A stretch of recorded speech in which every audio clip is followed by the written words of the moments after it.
नमस्ते दोस्तों, मैं सुरेश प्रजापति स्वागत करता हूं आपका अपने YouTube चैनल बाल विकास विद्या मंदिर कोचिंग क्लास पिपलिया खुर्द में। दोस्तों, मैंने पहले भी 2 वीडियो बनाए हैं कक्षा 8 की गणित के बारे में, जिसमें प्रश्नावली 1.1 और 1.2 पढ़ाई है आपको।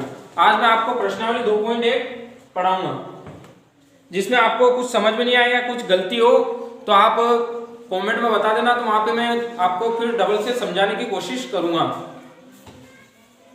ठीक है दोस्तों, तो आज का हमारा अध्याय 2 यानी कि अध्याय 2 है। अध्याय का नाम है एक चर वाले रैखिक समीकरण। इसमें हम रैखिक समीकरण यानी कि समीकरण के बारे में कुछ समझेंगे। उसके बारे में जो प्रश्नावली दी गई है वो प्रश्नावली आज हम 2.1 हल करेंगे।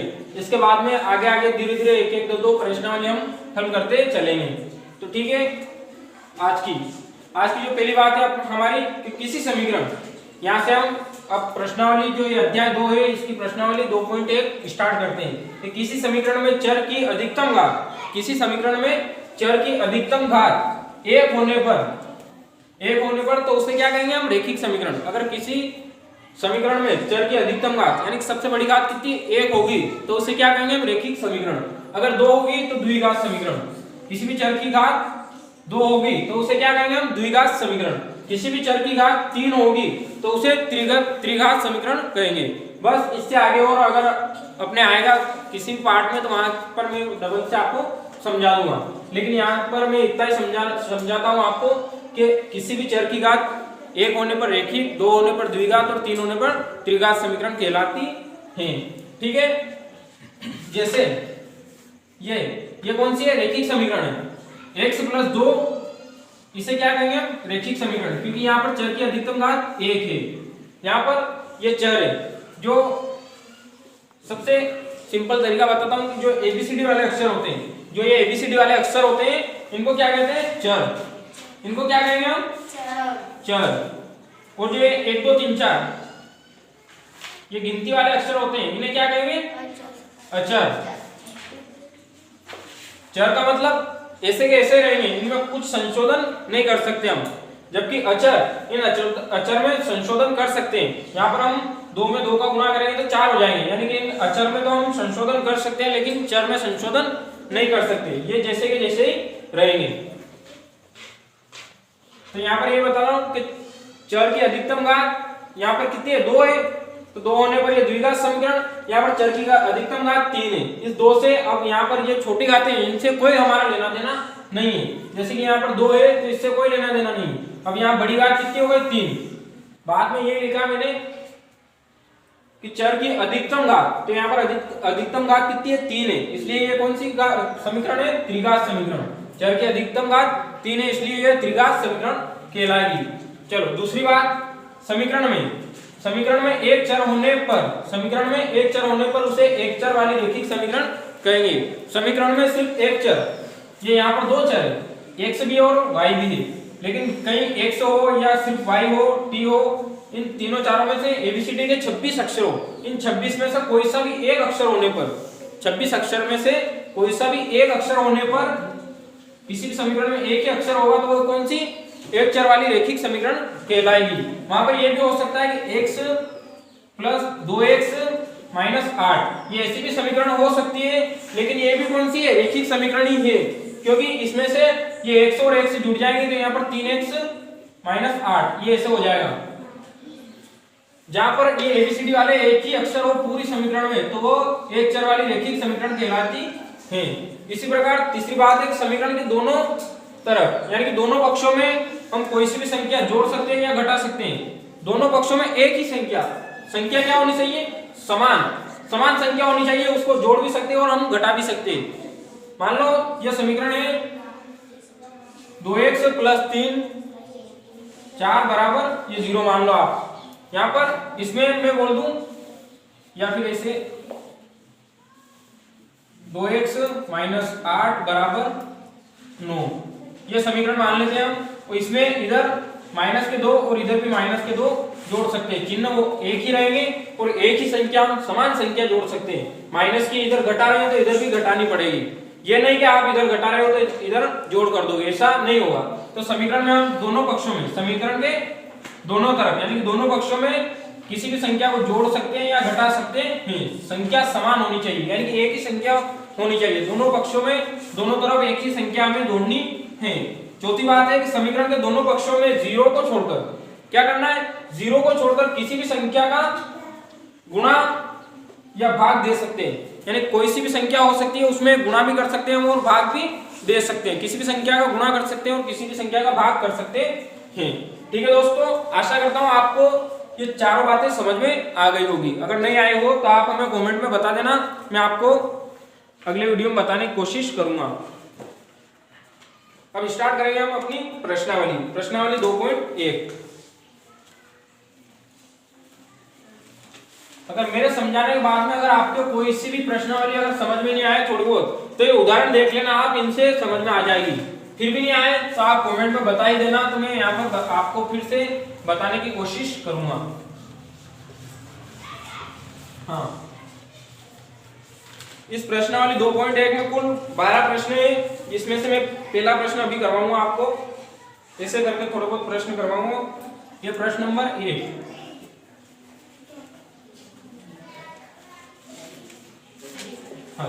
ये प्रश्न नंबर 1, इसे हल करेंगे हम। हमें समीकरण दी गई है x - 2 बराबर 7, x - 2 बराबर 7, ये समीकरण हमें दी गई है।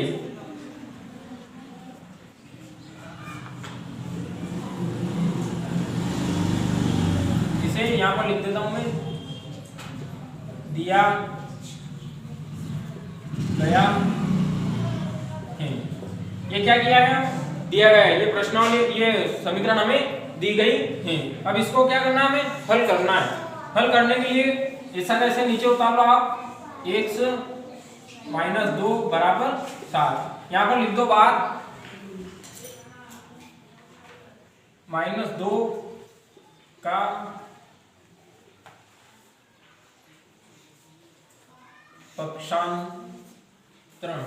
पक्षांतरण करने पर हम क्या करेंगे, इस -2 का पक्षांतरण कर देंगे, यानी कि इसको, इसका जो पक्ष है ये बदल देंगे। अब किधर है, बाईं तरफ है तो इसे दाईं तरफ ले जाएंगे हम, तो ये हो जाएगा x बराबर 7, ये इधर माइनस का है उधर जाएगा तो प्लस का है ना, बराबर के इस साइड से इस साइड या इस साइड से उस साइड जाने पर चिन्ह चेंज हो जाएंगे। चिन्ह क्या होंगे, चिन्ह चेंज हो जाएंगे। तो यहाँ पर ये माइनस का है तो उधर जाने पर क्या हो जाएगा, प्लस का हो जाएगा। तो ये प्लस के 2, x बराबर कितने हो जाएंगे, 7 और 2 9, तो ये 7 और 2 9, ये x हमारे पास में क्या आ जाएगा, 9 आ जाएगा। अगर आप इस तरीके से करना चाहते हो तो इस तरीके से भी हो सकता है कि समीकरण के दोनों तरफ समान संख्या जोड़ने या घटाने पर समीकरण का मान नहीं बदलेगा, यानी कि समीकरण का जो मान है वो नहीं बदलेगा, वो जैसा का जैसा ही रहेगा। तो यहाँ पर ये समीकरण लिख देता हूं मैं, x - 2 बराबर 7। अब यहाँ पर कोष्टक में बात लिख देता हूं मैं, कि समीकरण में 2 जोड़ने पर, समीकरण में क्या करेंगे हम, 2 जोड़ देंगे, है ना, दोनों तरफ क्या करेंगे, दोनों तरफ। बात यहाँ की ये भी समझनी है हमें कि समीकरण के दोनों तरफ, यानी कि दोनों पक्षों में कुछ भी जोड़ सकते हैं या घटा सकते हैं। तो यहाँ पर क्या करेंगे हम, 2 जोड़ेंगे, तो जोड़ने भी किधर है, दोनों तरफ 2 जोड़ने हैं, x - 2 प्लस ये जोड़ का निशान है ना, प्लस 2 बराबर 7 प्लस 2, है ना 2। अब ये माइनस के 2 है और ये प्लस के 2 है, 2 में से 2 कट जाएंगे, x बराबर 7 और 2 9। आई बात समझ में, यहाँ पर क्या है, ये माइनस की संख्या है और ये प्लस की संख्या है, तो इसे ऐसे लिखेंगे हम, 2 - 2, है ना, प्लस का चिन्ह लगाने की जरूरत नहीं है, 2 से 2 कट जाएंगे, नीचे क्या बचेगा 0, तो ये 0 यहाँ पर बच गई, 0 लिखने की कोई जरूरत नहीं है, क्योंकि 0 को किसी भी संख्या में आप जोड़ोगे या घटाओगे तो वो संख्या वो की वही रहेगी, उस संख्या में कोई फर्क नहीं पड़ेगा। तो यहाँ पर यह आ जाएगा हमारा 9 आंसर। तो ये दोनों तरफ में हम दोनों तरीके से हम कोई सा भी तरीका अपना सकते हैं। चलो अब इसकी जांच भी करनी है हमें, जो अपने हल आया उसकी क्या करनी, जांच भी करनी है।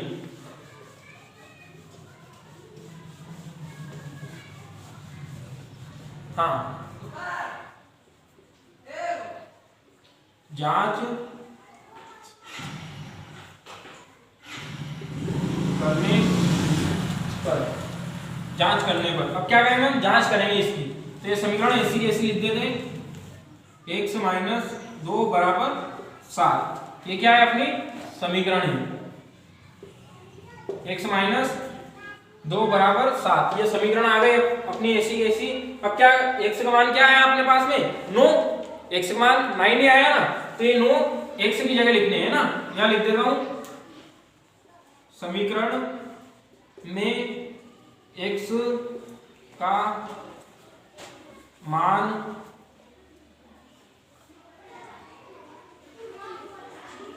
प्रतिस्थापित का मतलब होगा वही रखने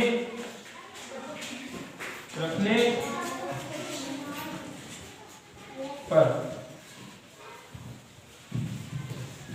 हाँ, x का मान रखना है हमें। x का मान क्या है अपने पास में, 9, तो x की जगह 9 माइनस 2 बराबर 7। अगर ये 7 आ गए, अब हाँ हमारे ये 7 आ गए, तो हमने क्या किया, इसे सही किया। और गलत ये अगर यहाँ पर 7 नहीं आए तो गलत है। अब 9 में से 2 गए तो 7 बराबर 7 है ना, तो अपना आंसर क्या है, सही है। ये हमें हल करना था कि अगर यहाँ पर बराबर, ये जो समीकरण के बराबर में हमें दिए गए हैं, अगर जांच करने पर ये आ गए तो अपने सही है। तो यहाँ पर 7 दिए गए, तो ये 7 ही अपने आ गए, दोनों पक्ष समान हो गए ना, तो ये आंसर सही है अपना। ठीक है, यहाँ तक आगे बात समझ में सबके, आशा करता हूँ वीडियो देखने वाले सभी के समझ में आ गई होगी। उतारो टकराओ, ऊपर को बिठा दो।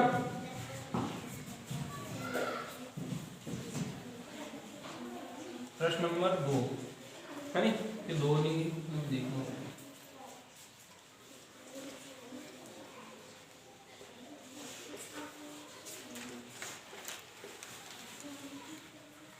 हाँ, प्रश्न नंबर 2 किए गए। अब मैं कौन सा आपको चौथा प्रश्न बताऊंगा, प्रश्न नंबर 4।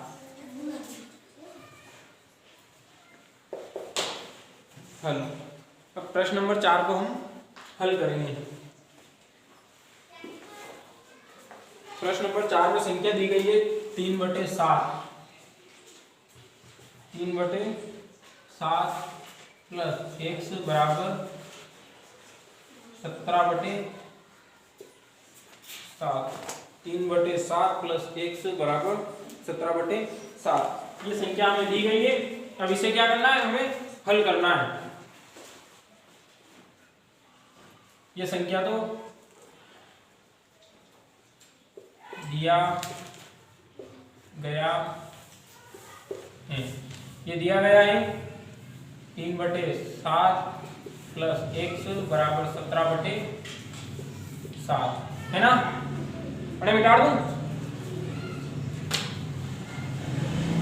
हाँ, 3/7 प्लस x बराबर 17/7।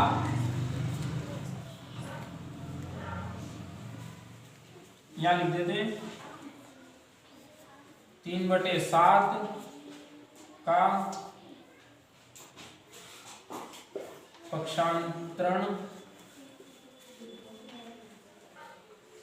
करने पर। अब इसका क्या करेंगे, पक्षांतरण कर देंगे, तो ये x बराबर, इधर क्या बचेगा, x ही बचेगा ना, x। अब पक्षांतरण करेंगे तो ये क्या हो जाएगा, 17/7। क्या हो जाएगा, 17/7। ये इधर का इधर, अब ये इधर से उधर ले जाएंगे तो इधर क्या है, प्लस का है, उधर जाएगा तो माइनस का है, क्योंकि हम पूरी संख्या ले जा रहे हैं। ये संख्या क्या कर रहे हैं, पूरी कर रहा है। तो ये माइनस की 3/7, माइनस की 3/7, ये x यहाँ का ये बच गया। ठीक है, अब फिर x बराबर, अब क्या करना है, यहाँ भी 7 है और यहाँ भी 7 है, तो 7 को क्या करते हैं, कॉमन ले लेते हैं, है ना। यहाँ पर जैसे कि हम अभाज्य गुणनखंड करेंगे तो ये 7 और ये 7, इसमें क्या आएगा, 7 एकम 7 और 7 एकम 7, एक ही बार जाएगा और 7 आ जाएंगे। तो ये 7 कॉमन ले लिए। अब 7 का भाग इसमें देना है, जितनी बार जाए उसका गुणा ऊपर वाली संख्या से करना है। 7 एकम 7, एक ही बार गया, और एक का गुणा ऊपर वाली संख्या से करेंगे तो 17 एकम 17, ये माइनस का चिन्ह, फिर 7 एकम 7 और 1 तिया 3 बराबर क्या बच जाएंगे 15 बटे नहीं 14 बटे 7 है ना, 14 बटे 7 बच जाएंगे। अब इसे काट भी सकते हैं, 7 एकम 7 7 दूनी 14, 2 बार गया 14, तो अपने पास में x का मान क्या आ जाएगा 2, ये x का मान आ गया अपने पास में 2। ये यहाँ तक अपना सवाल हो गया है, लेकिन इसे क्या करना है, हमें जांच करनी है कि हमने सही किया या नहीं किया। अपना अपनी को हमको ही जांच करना पड़ेगा। तो यहाँ पर हम जांच करेंगे, लिख देते हैं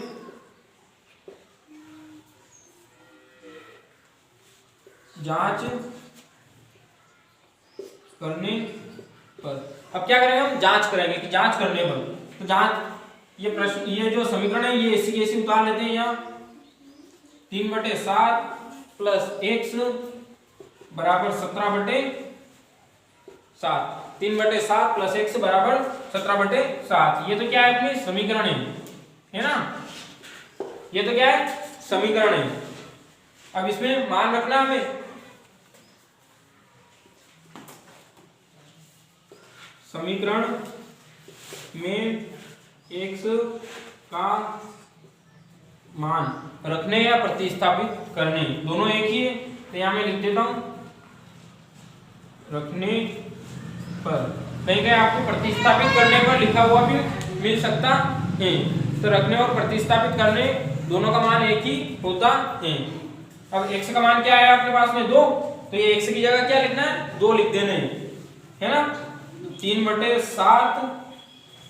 7 प्लस अब x का मान हमने ज्ञात कर लिया है कितना है 2, तो ये 2 यहाँ लिख देने 2 बराबर 17 बटे 7। ठीक है, ये ऐसी कैसी उतार दी, इसे यहाँ कर लेते हैं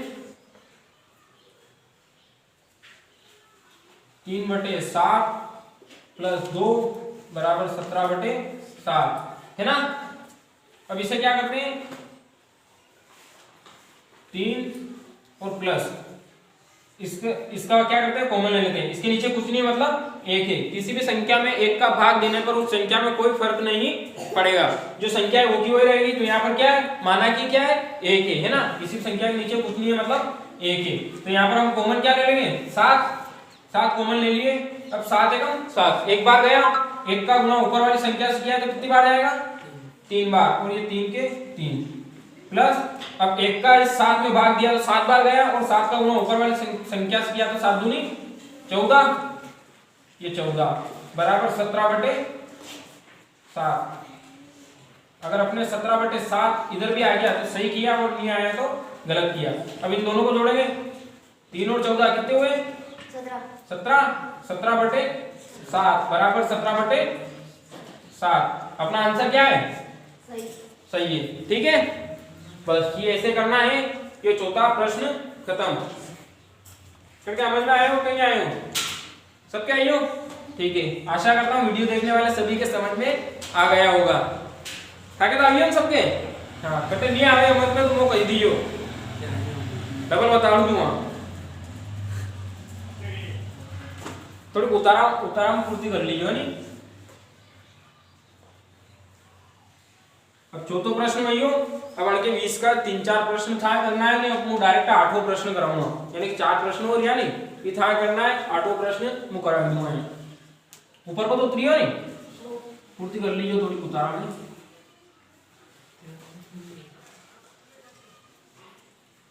हाँ अपना 8वां प्रश्न है। 8वें प्रश्न में दिया गया है हमें 1.6 बराबर y बटे 1.5।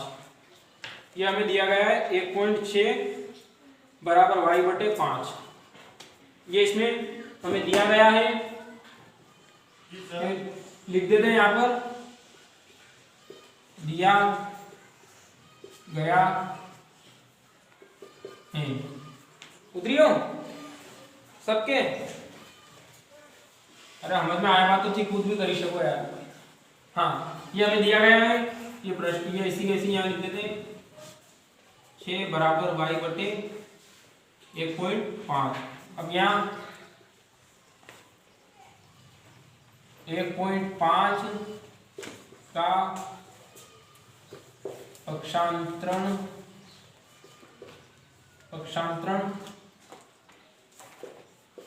करने पर 1.5 का क्या करेंगे हम, पक्षांतरण कर देंगे, यानी कि इसका पक्ष हम बदल देंगे, जिस पक्ष में है उससे दूसरे पक्ष में इसे ले जाएंगे, तो ये पक्ष बदलेंगे। अब यहाँ पर क्या है, भाग में है, भाग में है ना, इधर आएगा तो ये इधर भाग में है, तो इधर आने पर क्या हो जाएगा, भाग का उल्टा गुना, तो यहाँ पर आके क्या हो जाएगा, गुना में आ जाएगा, यानी 1.6 गुणित 1.5 बराबर y, भाग का उल्टा गुना और गुना का उल्टा भाग, है ना। ये समीकरण बन जाएगी अपनी ऐसी।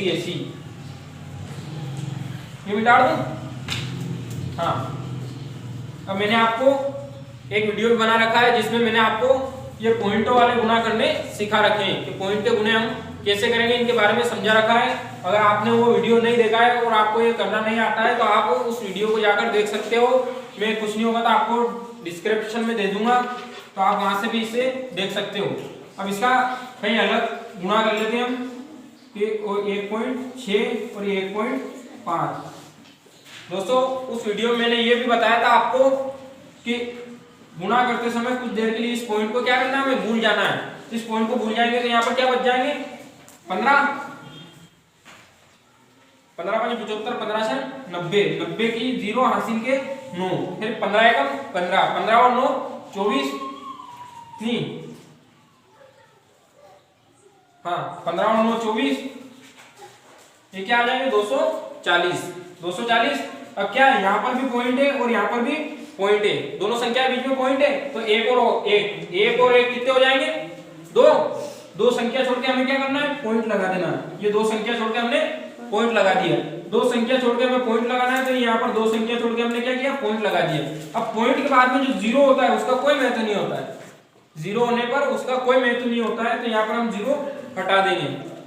आया तो अपने 240 है, कितना है 240, लेकिन यहाँ पर दो संख्या छोड़ के पॉइंट है तो हमें दो संख्या छोड़ के पॉइंट लगाना है, तो यहाँ पर दो संख्या छोड़ के हमने पॉइंट लगा दिया। लेकिन जीरो, इस पॉइंट के बाद में जीरो का महत्व नहीं होता है, तो हम यहाँ पर डायरेक्ट लिख देंगे 2.4 बराबर क्या आ जाएगा, y आ जाएगा, है ना।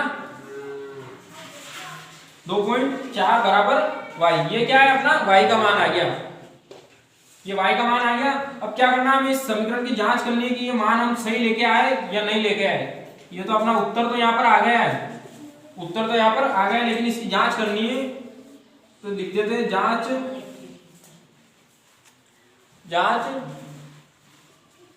करने पर। अब जांच करेंगे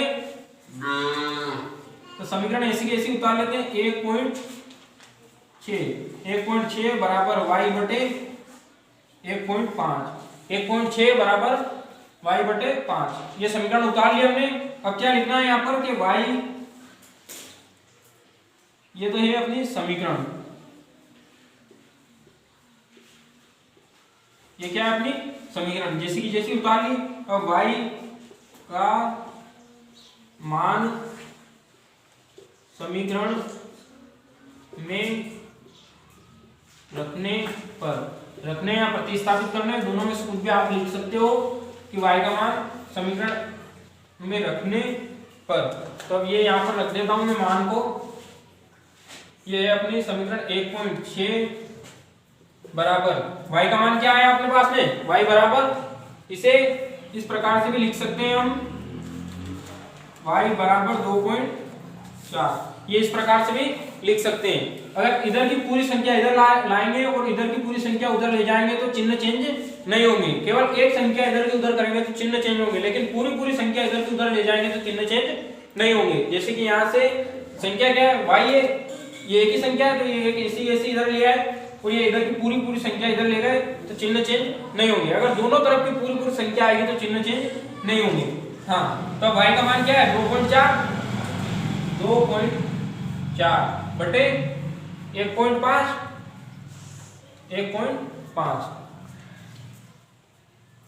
ये y का मान हमने लिख दिया। अब इसे हल कर लेना, अगर 1.6 आ गया तो अपना आंसर सही है ना।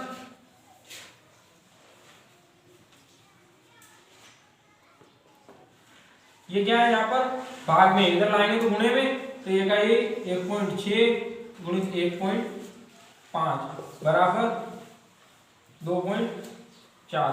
तब इसका गुणा करने पर ये का ये 2.4। अभी यहाँ पर हमने गुणा किया था तो क्या आया था अपने 240, और पॉइंट के बाद में जीरो का कोई महत्व नहीं होता है, 2.4, तो यहाँ पर भी 2.4 बराबर 2.4।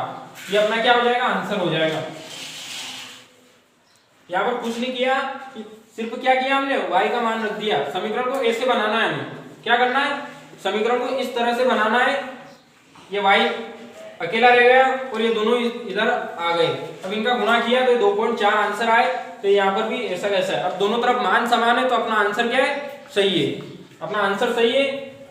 ये सवाल हो गया।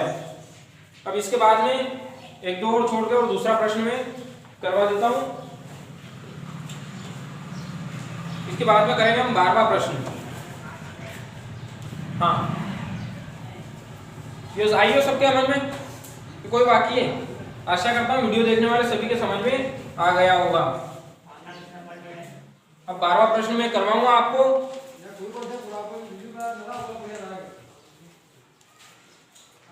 हाँ, इसमें हमें समीकरण दी गई है x/3 प्लस 1 बराबर 7/15। x/3 प्लस 1/3 प्लस 1 बराबर 7/15। ये समीकरण हमें दी गई है। अरे मैं क्या दूं, सबके उतरी हो नहीं? हाँ चलो,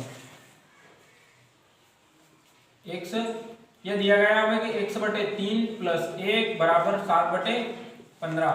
ये तो हमें दिया गया है। अब इसे हमें क्या करना है, x का मान लाना है ना। तो सबसे पहले तो यहां लिख देंगे 1 का पक्षांतरण करने पर, इसका क्या करना है, पक्षांतरण करना है, यानी कि 1 का पक्षांतरण करने पर। तो x/3 बराबर 7/15। ये इधर प्लस का है, इधर आने पर क्या हो जाएगा, माइनस, है ना। तो ये माइनस का 1, ये 7/15 ऐसे कैसे, ये 1 इधर आया, माइनस का हो गया, ठीक है।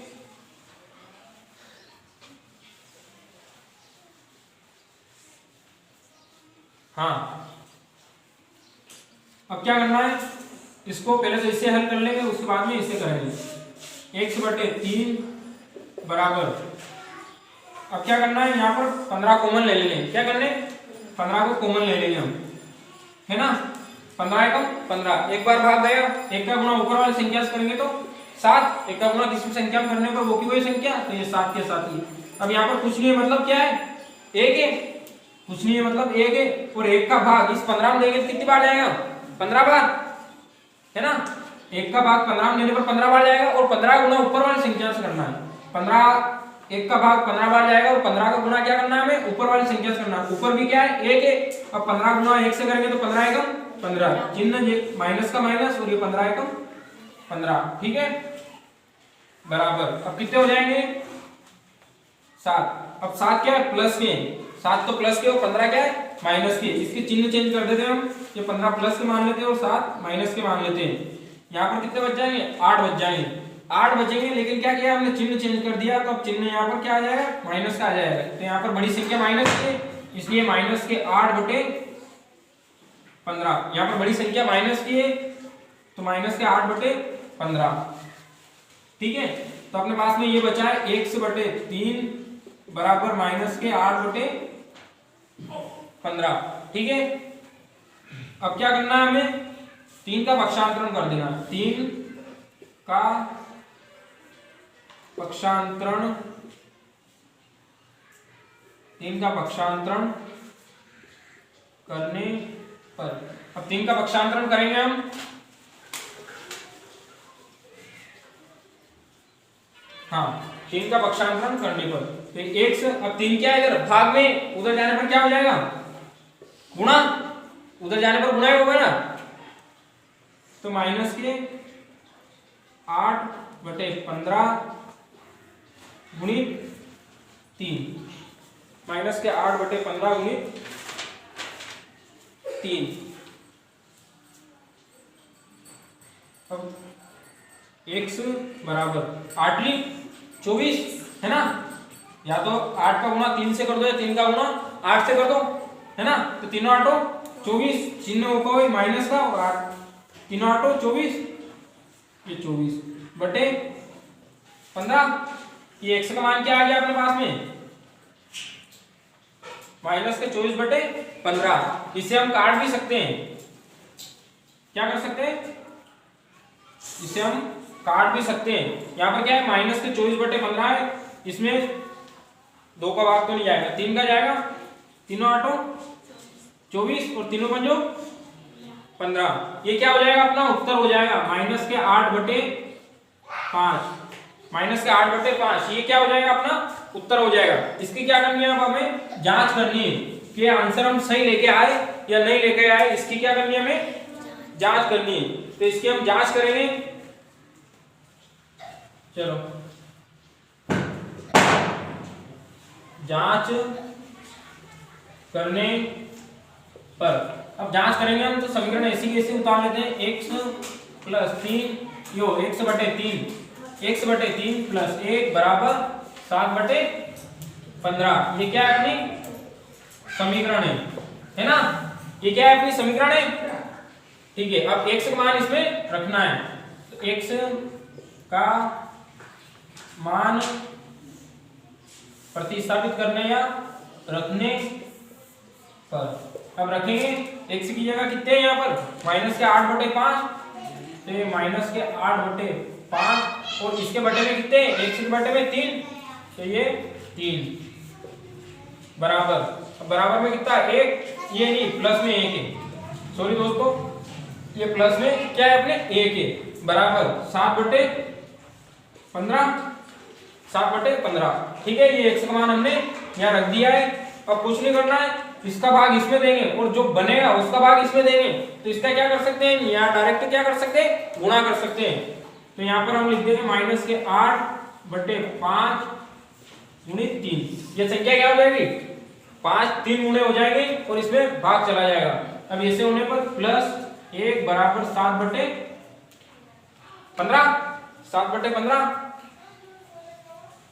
माइनस 8/5 3 15 है ना, 5 का गुणा 3 से करने पर क्या होगा, 15, तो 5 3 15, 5 3 15 प्लस 1 बराबर 7/15। यहाँ पर जगह कम बची है, 7/15, इसे यहीं पर देख लो, माइनस के 8 है ना, ऐसे मत लिखो। यहाँ पर क्या करेंगे हम, ये दोनों संख्या, तो इसमें 15 कॉमन ले लेंगे। यहाँ पर कुछ नहीं, मतलब मान लो क्या है, अपने 1 है, इसको 7 करने के लिए, तो ये 15 एकम 15 एक बार गया और 1 का गुणा ऊपर वाला संख्या से करेंगे तो माइनस के 8, फिर यहाँ पर कुछ नहीं है, मतलब 1 है और 1 का गुणा 15, 1 का भाग 15 में देंगे तो 15 बार जाएगा और 15 गुणा ऊपर वाली संख्या यानी कि 1 से करेंगे तो 15 एकम 15, चिन्ह क्या आएगा, प्लस का है तो प्लस का बीच में आ जाएगा और 15 बराबर। ऐसी करता हूं मैं, आपको इसे यहां पर समझा देता हूं।